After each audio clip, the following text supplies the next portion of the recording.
안녕하세요, 여러분. 언어교수이론 9강 암시 교수법입니다. 자, 우리가 지난 시간에 공동체 언어학습법도 그렇고 이번 시간에 암시 교수법도 그렇고 교사 중심의 일방적인 수업이 아니라 학습자에게 우리가 조금 더 관심을 가져보자. 그래서 교육 내용이나 교육 어떤 진행의 방향 이런 것들을 학습자를 중심으로 이제 구성했다는 부분에서 지난 시간에 배운 공동체 언어학습법 또 암시교수법이 공통적이라고 할 수 있고요.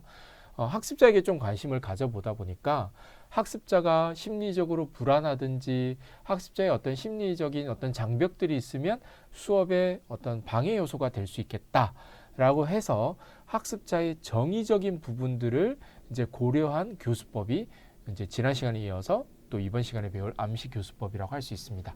자, 이름만 일단 들어봤을 때 암시교수법 어떤 교수법일까? 우리가 암시하다라는 그 어떤 그 단어의 어감을 우리가 알고 있잖아요. 그래서 그런 것들을 우리가 토대로 한번 이 암시교수법을 간단하게 한마디로 설명해 보자면 인간의 무의식, 인간의 어떤 무의식의 어떤 잠재력 그런 것들을 이끌어내어서 단시간에 어떤 무의식을 이끌어낼 수 있는 편안한 어떤 인간의 그 어떤 역량을 발휘할 수 있는 그런 분위기 속에서 무의식을 어떤 자극할 수 있는 그런 어떤 방법들을 우리가 만들면 우리가 어떤 학습시킬 그런 어떤 내용들을 오랫동안 장기 기억에 저장할 수 있고 효과적인 학습이 되지 않을까라고 생각한 겁니다. 그래서 사실 이 교수법을 만든 분이 이제 정신과 의사예요. 로자노프라는 불가리아 정신과 의사인데요. 그래서 인간이 편안하게 느낄 수 있는 그런 환경들. 그래서 암시교수법의 핵심이 이제 뭐 안락한 의자라든지 특히 제일 중요한 게 이제 음악인데 뭐 바로크 음악 뭐 이런 음악을 얘기하는데 이제 템포가 일정한 편안한 음악을 들려주면서 수업이 이루어지면 사람이 이제 좀 편안한 가운데에서 무의식 속에서 어떤 학습 내용을 저장할 것이다. 그리고 효과적인 학습이 단기간에도 이루어질 것이다. 라고 믿는 것이죠. 자, 이런 것이 암시교수법의 핵심이라고 할 수 있겠습니다. 그래서 혹시 여러분 뭐 그런 내용들 들어보셨나요? 어떤 잠자기 전에 학습한 내용이 아침에 일어나면 오랫동안 뭐 기억에 남는다. 이런 것들은 뭐 외국어 어떤 수업 자료라든지 그런 자기계발서 이런 데에 보면 흔히 나오는 내용이잖아요. 뭐 어느 정도 맥을 같이 한다라고 할 수 있겠습니다. 자, 그러면 한번 살펴보죠. 자, 인간의 무의식이나 암시에 대한 연구를 교육학에 응용한 교수법이다. 네, 학습자의 심리적인 장벽을 제거하여 무의식에 존재하는 잠재력을 이끌어내는 방법이라고 할 수 있겠습니다. 네, 조금 크게 보도록 하겠습니다. 자, 그래서 이런 무의식의 잠재력을 이끌어낸다면 단기간에 집중적인 수업이 가능하다. 그래서 무엇을 이용하느냐? 편안한 분위기의 교실 환경, 그래서 안락한 의자, 음악, 뭐 명상 등 이런 활동들을 이 암시교수법에서는 하게 됩니다. 자, 그 다음에 교사는 또 어떤 역할을 해야 되고 어떤 모습을 보여야 되느냐? 학습자에게 신뢰를 주어야 됩니다. 왜냐하면 학습자가 불안하면 안 되겠죠. 그런 면에서 권위가 있어야 됩니다. 이 권위라는 것이 뭐 이거 해! 이런 권위적인 모습의 권위가 아니라 우리가 권위자 앞에 있으면 좀 안정감을 누리잖아요. 우리 아이들이 부모 옆에 있으면 안정감을 누리는 것처럼 그런 어떤 학습자에게 신뢰를 준다는 의미에서의 권위라고 할 수 있겠습니다. 그런 학습자의 신뢰를 받을 수 있는 학습자에게 권위가 인정되는 그런 사람들, 그리고 모국어, 외국어에 능통하고 뭐 음악을 사용하기 때문에 감수성이나 예술적인 교양을 갖추고 있으면 좋겠죠. 그러면 학습자 입장에서는 그런 권위 있는 사람 앞에서 이제 순수한 마음으로 그것을 비판하거나 평가하는 식으로 수업에 임하는 것이 아니라 그냥 몸을 맡기는 거예요. 그렇게 수업에 임했을 때 학습자는 이제 진짜 편하게 자기가 교사가 시키는 대로 이렇게 따랐을 때 이제 무의식이 잘 발현될 수 있도록 순수한 마음으로 수업에 임해야 되고요. 그런 부분에서 어느 정도의 적극적이고 자발적인 그런 태도는 필요하다고 할 수 있겠습니다. 아까 말씀드린 것처럼 불가리아 정신과 의사 로자노프에 의해서 개발된 교수법입니다. 그래서 우리가 요가할 때 막 명상하는 것처럼요. 그런 어떤 심리학적인 요소들을 가지고 왔는 거예요. 그래서 이 로자노프라는 사람이 인간의 잠재 능력을 인간이 많이 발휘하지 못하고 있으니까 그런 부분들을 좀 발휘할 수 있는 어떤 장치들을 우리가 수업 시간에 많이 마련해주고 그것들을 구현하면 학습 속도가 좀 월등히 빨라지지 않을까, 학습 효과가 있지 않을까 이런 생각에서 이 암시교수법을 이제 제창한 것이죠. 심리적 장벽이 제거된 편안하고 안락한 분위기 속에서 권위 있는 교사에게 의지하여 음악과 리듬을 고려한 효과적인 외국어 학습을 하도록 유도하는 교수법이다 라고 할 수 있겠습니다. 계속 반복되는 내용입니다. 자, 그런데 중요한 것은 명확한 언어 이론에 바탕을 두지 않습니다. 사실 이제 이게 비판받는 부분이기도 해요.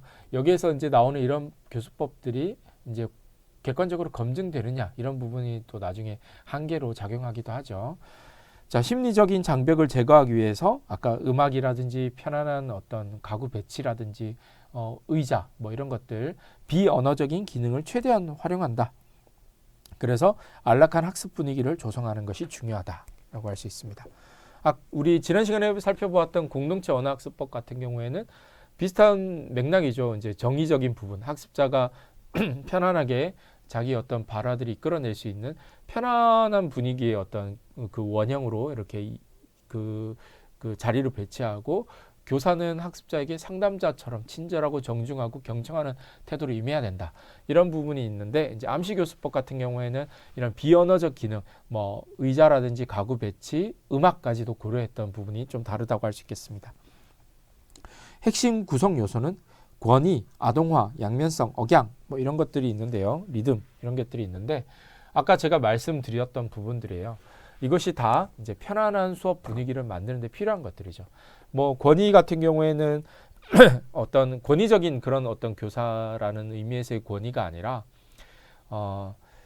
학습자가 이제 교사에게 온전히 맡기고 신뢰할 수 있을 그런 어떤 권위 있는 사람 이라는 의미에서의 권위라는 것입니다. 그래서 그래야지 이제 편하게 수업에 임할 수 있으니까요.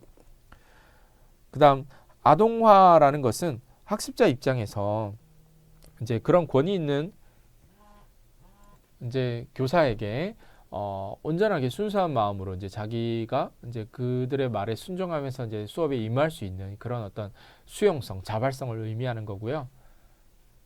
그다음에 그 언어적인 환경과 함께 비언어적인 아까 그런 어떤 분위기라든지 이런 것들도 함께 고려되어야 된다라는 의미에서 양면성 그리고 뭐 억양과 리듬, 음악적 배경 이런 어떤 비언어적 기능 이런 것들도 활용한다라는 의미에서 이런 것들까지 이제 구성 요소라고 할 수 있겠습니다.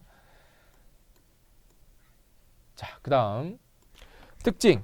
네, 뭐 계속 반복되는 이야기입니다. 심리적 장벽을 해소시킨 상태에서 집중적인 언어학습을 실시하여 학습 효과를 극대화하도록 고하는 교수법이다. 최적의 학습 환경은 몸과 마음이 이완된 편안한 상태. 그때 이제 무의식이 잘 발현된다라고 믿는 거죠. 그래서 그때 가장 집중이 잘 되니까 이런 어떤 이완된 상태를 유지할 수 있게끔 수업 시간에 그런 환경을 구성해 주는 거예요. 그리고 이때 이제 음악이 가장 주요한 역할을 한다라고 믿고 있습니다. 자, 그다음에 학습자의 어떤 자발적인 적극적인 참여 아까 얘기를 했고요. 그다음에 교사의 절대적인 권위 같은 맥락입니다. 그리고 학습 환경, 비언어적인 환경이 중요하다고 했죠. 네. 그다음에 이제 또 하나 우리가 다루지 않은 것들 중에 하나가 모국어로 번역된 대화문이 이제 학습 교재로 제공되기 때문에 단일 언어권 학습자를 위한 수업에 적당합니다. 이것도 마찬가지로 그래서 다양한 언어권 학습자들이 이런 환경에서 이제 같이 이제 주고받고 대화를 하기에는 좀 어려움이 있습니다. 그리고 바로크 음악뿐만이 아니라 이제 비슷한 어떤 마음을 편안하게 해주는 거라면 뭐 대금이나 해금 등 어떤 뭐 같은 기능을 하는 음악이라면 또 다른 것들도 활용할 수 있다라고 할 수 있습니다. 문제점을 보죠. 이런 어떤 수업 환경을 적용하는 것이 사실 일반 어떤 그 언어 교육기관에서 이런 어떤 환경을 만드는 것 자체가 잘 어렵죠. 그리고 암시교수법을 잘 익힌 훈련된 교사, 아까 말했던 뭐 예술적인 감성 이런 것까지 갖춘 교사를 구하는 것도 쉽지는 않을 것 같고요. 그러다 보니까 이런 교수법이 약간 비과학적이라는 그런 비판도 받고 객관적으로 그 효과가 무엇이냐 이런 것들에 대해서 검증하지 못하고 명확한 언어 이론을 제시하지 못했다는 그런 비판도 받게 됩니다. 자, 수업을 어떻게 구성되는지 간단하게 살펴보면 처음에 이제 1단계에는 구두 복습 부분, 전차 시에 배운 내용들을 구두로 복습하고요. 그다음에 이제 본시 학습, 이제 오늘 배울 그 이번 시간에 배우게 될 내용들이 본격적으로 제시되는 단계가 있습니다. 그리고 이때 이제 뭐 어느 정도의 수업이 이루어지겠죠. 그다음 제일 중요한 게 이제 연주의 단계인데요. 아까 음악을 틀어준다고 했잖아요. 이 3단계가 암시교수법을 적용하는 이 암시교수법에 아까 주장한 그런 기법들을 적용하는 핵심 단계라고 할 수 있겠습니다. 그래서 배운 내용을 가지고 음악을 틀어주고 편안하고 이완된 상태에서 교사가 읽어주고 학습자들은 그 읽어주는 내용을 그대로 온전히 수용하는 거예요. 그리고 이런 것들은 이제 몇 번 반복하고 이제 학생들은 이제 경청하고 끝나면 수업 끝. 그리고 이제 때로는 과제로 자기 전 또 일어난 후에 그 오늘 배운 내용들을 한번 훑어보고 이런 식으로 이런 것들이 다 이제 심리적으로 좀 이완된 자기 전이나 일어난 후 마찬가지죠. 그래서 다른 어떤 외적인 정보 자극들이 주어지기 전에 그런 어떤 시간에 이런 것을 한다는 것, 또 마찬가지로 음악을 통해서 배운 내용들을 이렇게 다시금 되새긴다는 것, 이런 것들이 이제 심리적으로 학습자가 이완된 상태에서 주어지는 정보에 잘 그 학습 효과가 있다, 이런 것들을 전제로 한 그 학습 단계들이라고 할 수 있겠습니다.